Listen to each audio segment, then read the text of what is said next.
Hello guys, मेरा आवाज़ थोड़ा ख़राब है इसीलिए वीडियो लाने में थोड़ी देर हो रही है। लेकिन बहुत देर गैप ना रहे इसीलिए ये वीडियो। तो ज़्यादा देर ना करते हुए शुरू करते हैं हमारा फोर्थ एपिसोड में हमें दिखाया जाता है कि पिछली बार जैसे ही वो वोल्फ भेड़ियों को मारा था, वो वोल्फ भेड़िया वहाँ से भागने की कोशिश कर रहा था। इसलिए चौथे हंटर ने उस पर तीर चला के उस पर ऊपर से नीचे गिराया था। लेकिन वो भेड़िया थोड़ा मरने जैसा होता ही है, लेकिन वो अचानक उठ जाता है। कैप्टन उसे देखकर जोर से चिल्लाता है कि सब उसके तरफ देखो, वो अभी भी मरा नहीं है, उसमें थोड़ी सी जान बची हुई है। वो वोल्फ जैसे ही उठता है वो अपनी पूरी ताकत लगा के ये टियान की तरफ भागने लगता है, जैसे कि उसे कमज़ोर समझ रहा है और उसकी तरफ भाग के ही वो अपना बचाव कर सकता है। इसके लिए वो उसकी तरफ भाग रहा होता है। ये टियान वही खड़ा रहता है। कैप्टन उसे हटने के लिए कहता है, लेकिन ये टियान अपने ही बारे में सोच रहा होता है कि मुझे उस बीस्ट की पावर लेने के लिए उसके 4 मीटर रेंज में आना पड़ेगा। इसके लिए मुझे यही खड़े रहना चाहिए। वो वही खड़े रहता है और थोड़ा सा पीछे हटने के लिए तैयार हो जाता है। कैप्टन उतनी देर में उसके पास से आगे बढ़ जाता है और उस वॉल पे पूरी अपनी ताकत लगा के एक पंच जड़ देता है। वो पंच इतना ताकतवर होता है कि उसके साथ हवा का फोर्स उस सिल्वर वोल्फ के बॉडी पे जाता है और उस इम्पैक्ट से वो वोल्फ वही ढेर हो जाता है।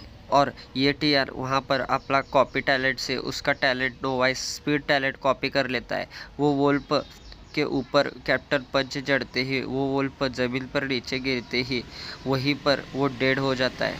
कैप्टन सभी से कहता है कि अब वो वोल्फ डेड हो चुका है।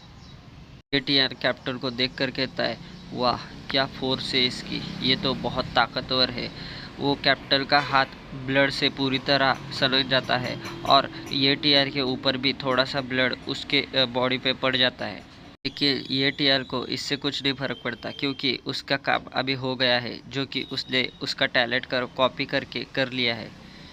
कैप्टन विडवुल्फ सबसे कहता है कि अभी ये जगह खाली करो जल्दी से।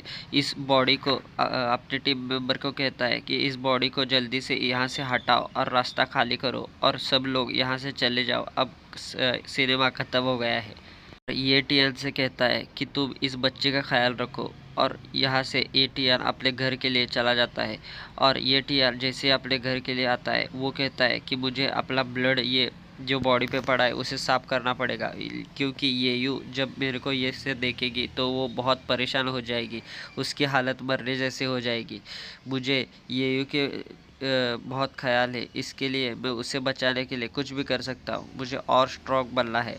वो पहले शावर लेता है और थोड़ा सा खाने पीने के बाद वहाँ से वो हॉल की तरफ से येयू के कमरे में जाने के लिए निकल जाता है। येयू के कमरे में पहुंचते वो देखता है येयू बड़े प्यार से सोई हुई होती है, जो कि बहुत क्यूट लग रही होती है। उसे देखकर वो कहता है, ये क्यूट सी मेरी बहन, इसे बचाने के लिए मुझे कुछ भी करना पड़े तो मैं करूँगा। वो वहाँ से उसे सोई हुई बहन को वही छोड़ता है और हॉल की तरफ जाकर एक जो कि रजाई होती है वो लाकर उसके ऊपर ओढ़ देता है।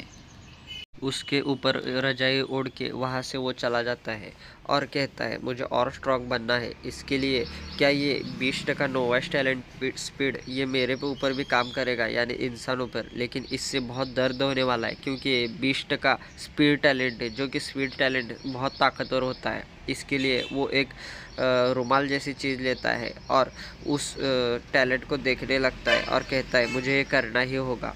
और वो अपने पॉपअप विंडो पे देखता है, यस और नो, इससे बहुत दर्द होने वाला है। इसके लिए वो स्पीड टैलेंट को मर्ज करने के लिए तैयार हो जाता है और अपने अपने मुंह में रुमाल ठूस लेता है ताकि दर्द सहने की ताकत मिले। और वहीं पर ये एपिसोड हमारा ख़त्म हो जाता है।